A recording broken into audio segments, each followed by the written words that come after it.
Dan apabila kamu menceraikan istri-istri kamu, lalu sampai akhir idahnya, maka tahanlah mereka dengan cara yang baik, atau ceraikanlah mereka dengan cara yang baik pula.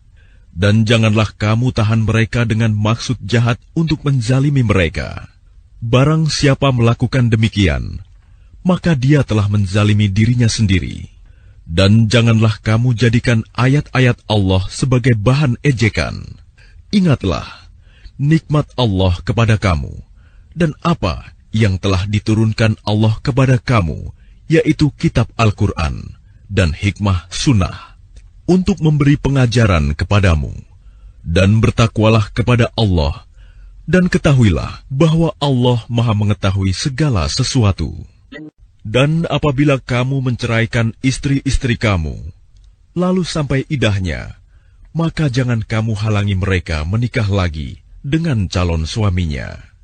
Apabila telah terjalin kecocokan di antara mereka dengan cara yang baik, itulah yang dinasihatkan kepada orang-orang di antara kamu yang beriman kepada Allah dan hari akhir.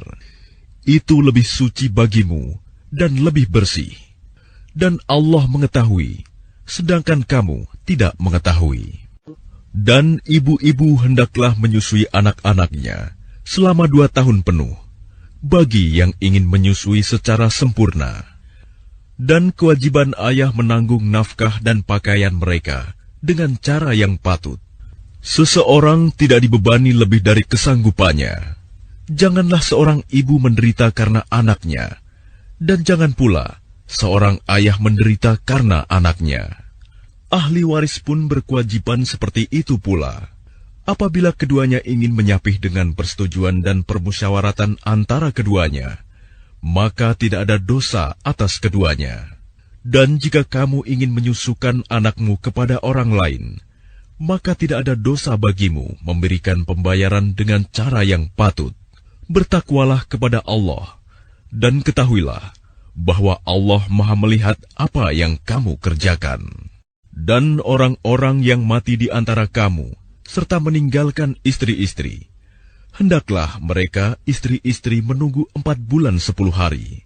Kemudian apabila telah sampai akhir idah mereka, maka tidak ada dosa bagimu mengenai apa yang mereka lakukan terhadap diri mereka menurut cara yang patut. Dan Allah Maha mengetahui apa yang kamu kerjakan.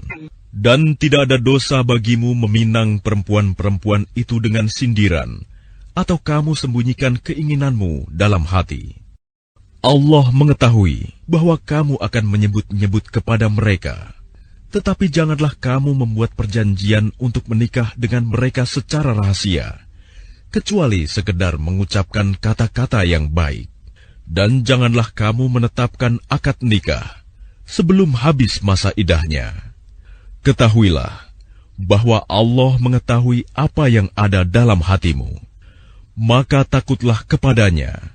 Dan ketahuilah bahwa Allah Maha Pengampun, Maha Penyantun. Tidak ada dosa bagimu jika kamu menceraikan istri-istri kamu yang belum kamu sentuh campuri, atau belum kamu tentukan maharnya. Dan hendaklah kamu beri mereka mut'ah, bagi yang mampu menurut kemampuannya, dan bagi yang tidak mampu menurut kesanggupannya, yaitu pemberian dengan cara yang patut, yang merupakan kewajiban bagi orang-orang yang berbuat kebaikan.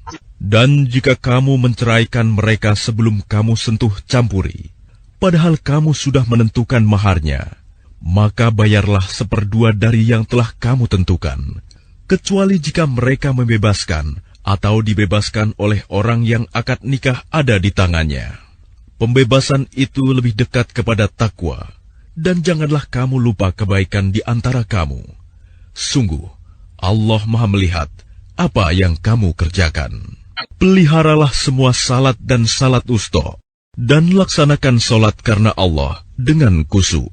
Jika kamu takut ada bahaya, solatlah sambil berjalan kaki atau berkendaraan. Kemudian apabila telah aman, maka ingatlah Allah, solatlah, sebagaimana Dia telah mengajarkan kepadamu apa yang tidak kamu ketahui. Dan orang-orang yang akan mati di antara kamu dan meninggalkan istri-istri, hendaklah membuat wasiat untuk istri-istrinya, yaitu nafkah sampai setahun tanpa mengeluarkannya dari rumah.